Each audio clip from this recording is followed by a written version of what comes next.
छत्तीसगढ़ के मुख्यमंत्री श्री विष्णुदेव साय हाल ही में नई दिल्ली में आयोजित हुए एक महत्वपूर्ण इन्वेस्टर कनेक्ट कार्यक्रम में शामिल हुए थे। इस कार्यक्रम का मुख्य उद्देश्य स्टील और पर्यटन टूरिज्म जैसे क्षेत्रों में छत्तीसगढ़ में निवेश को बढ़ावा देना था। मुख्य परिणाम: जगह नई दिल्ली, आयोजन छत्तीसगढ़ इन्वेस्टर कनेक्ट, निवेश प्रस्ताव। इस कार्यक्रम में छत्तीसगढ़ को 6,800 करोड़ रुपए से अधिक के निवेश प्रस्ताव प्राप्त हुए हैं।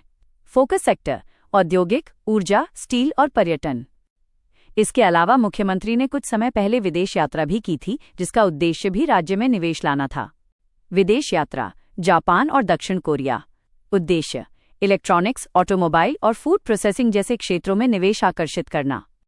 तो निवेशकों को आकर्षित करने के लिए हाल की सबसे बड़ी बैठक नई दिल्ली में हुई थी। हमारे छत्तीसगढ़ के सीएम महाशय है दिल्ली गई रही से, है ना। तो हमें इन्वेस्टर मतलब बुलाए थे बे, उतना के इन्वेस्ट हुई है। जब बुला रहे तब भैया ते हम छत्तीसगढ़िया या फिर छत्तीसगढ़ में रहने वालों के लिए सोच, जो इस तरह के है, सुन ले ढंग से ले। ये एक बहुत ही महत्वपूर्ण सवाल है।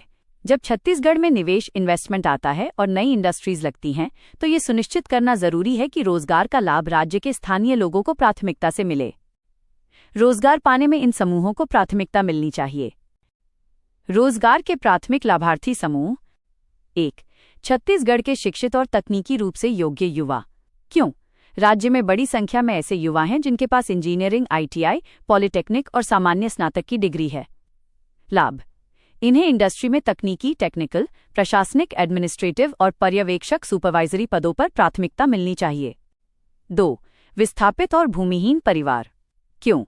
अक्सर जब बड़े उद्योग स्थापित होते हैं तो स्थानीय लोगों की जमीन का अधिग्रहण, एक्विजिशन होता है। लाभ: जिन परिवारों की जमीन ली गई है उनके कम से कम एक सदस्य को इंडस्ट्री में योग्यता अनुसार पक्का रोजगार, परमानेंट एम्प्लॉयमेंट मिलना चाहिए। 3. स्थानीय महिलाएं और स्व सहायता समूह। क्यों? महिलाओं की आर्थिक भागीदारी बढ़ाने और लैंगिक समानता लाने के लिए। लाभ: इन्हें सहायक उद्योगों, ancillary industries, packaging, food processing और पर्यटन से संबंधित सेवाओं में रोजगार के अवसर मिलने चाहिए। 4. आदिवासी, स्केड्यूल्ड ट्राइब्स -ST और पिछड़ा वर्ग, OBC। क्यों? ये वर्ग अक्सर सामाजिक और आर्थिक रूप से पिछड़े होते हैं। लाभ: सरकार की आरक्षण नीतियों, रिजर्वेशन पॉलिसीज का कड़ाई से पालन होना चाहिए ताकि इन वर्गों को उनकी योग्यता के अनुसार उचित प्रतिनिधित्व मिल सके। सरकार और कंपनियों के लिए सुझाव: 1. स्थानीय भर्ती नीति, लोकल हायरिंग पॉलिसी। सरकार को एक नीति बनानी चाहिए जो नए निवेशकों के लिए निश्चित प्रतिशत जैसे 70% या 80% रोजगार स्थानीय लोगों के लिए आरक्षित करे। 2. कौशल विकास, स्किल डेवलपमेंट। निवेश आने से पहले सरकार को आवश्यक कौशल के अनुसार स्थानीय युवाओं को प्रशिक्षण, ट्रेनिंग देना चाहिए ताकि वे नई नौकरियों के लिए तैयार हों। 3. वेंडर विकास, वेंडर डेवलपमेंट।